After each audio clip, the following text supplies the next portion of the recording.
Menteri untuk menjawab menanggapi pertanyaan dari anggota dan pimpinan Komisi 9. Waktu kami berikan. Ketua, sebelum dilanjutkan ditambah dulu. Oh ya, kami persilakan. Oh ya, waktu sudah jam 4. Bagaimana Bapak Ibu sekalian mau tambah 30 menit ya? Jadi jam 4.30. Kami persilakan Bu Menteri.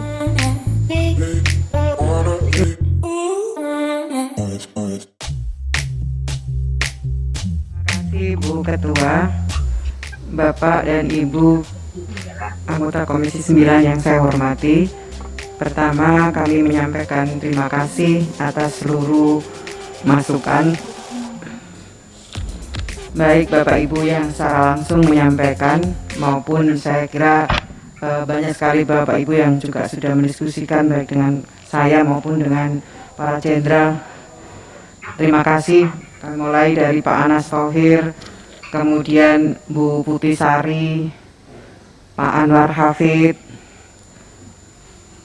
Pak Darus Siska, Pak Yahya Zaini yang konsisten. Jangan khawatir Pak.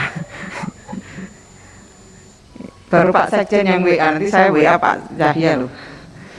Kemudian Bu Sri Rahayu, Bu Dewi Aryani, Pak Asrul Kafi, Pak Rahmat Handoyo, Bu Nur Nadifa, Bu Kurniasi yang tidak cukup dengan virtual saja tapi juga cara-cara yang efektif manjur untuk bisa meningkatkan konsumsi masyarakat. Tadi Bu Kurniasi mengatakan apa sesungguhnya kompensasi apa yang diberikan oleh para pekerja yang kehilangan pendapatan sampai hilang sama sekali atau berkurang pendapatannya. Akhirnya diskusi itu melahirkan perlu ada upaya untuk meningkatkan konsumsi masyarakat. Dalam konteks ini adalah konsumsi pekerja, konsumsi rumah tangga itu kontribusinya sangat tinggi terhadap pertumbuhan ekonomi nasional kita. Nah, tentu yang diskusikan oleh semua kita termasuk oleh pemerintah adalah kesiapan data penerima program itu sendiri. Nah, di antara data yang dianggap paling mendekati qualified ya, yang baik dan siap datanya dalam waktu yang singkat adalah data di BPJS Ketenagakerjaan. Kemenaker, maka kemampuannya adalah menjangkau mereka yang peserta penerima upah. Jadi penerima upah karena valid penerima upah, program pekerja penerima upah. Kenapa? Karena pekerja penerima ini yang siap datanya, dan kalau menurut data yang kami pantau memang mereka meskipun pendapatannya itu di bawah 5 juta, ternyata mereka kalau di tracking pendapatannya rata-rata ada 3 juta lebih. Direncanakan. Ternyata setelah proses realisasi, tadi sudah saya sampaikan ada beberapa kendala.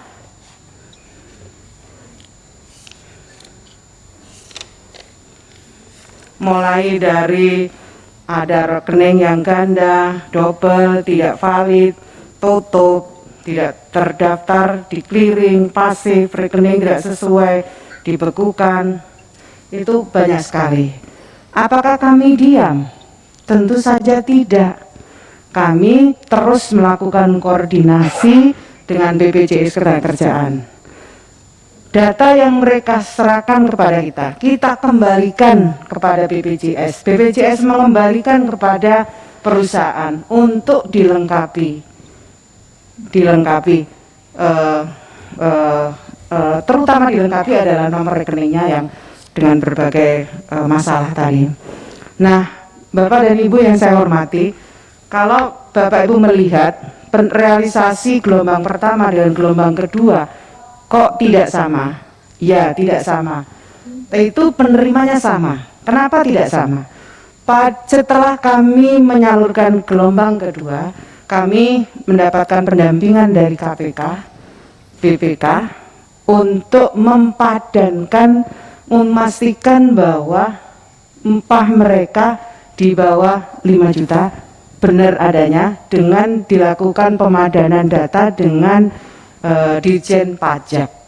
Jadi setelah itu kemudian Ditjen Pajak membutuhkan waktu, kemudian dari situ kemudian akhirnya memang ternyata setelah kita padankan ternyata datanya tidak bisa apple to apple digunakan karena definisi gaji atau upah itu berbeda dengan take home pay. Jadi penghasilan, kalau basisnya pajak itu adalah penghasilan, kalau basisnya BPJS itu adalah gaji atau upah, tentu beda. Jadi tidak bisa apple to apple. Artinya kalau tertracking misalnya ternyata penghasilannya itu 5 juta, itu kan penghasilan, tapi syarat di Permenaker kan upah, jadi tidak bisa apple to apple.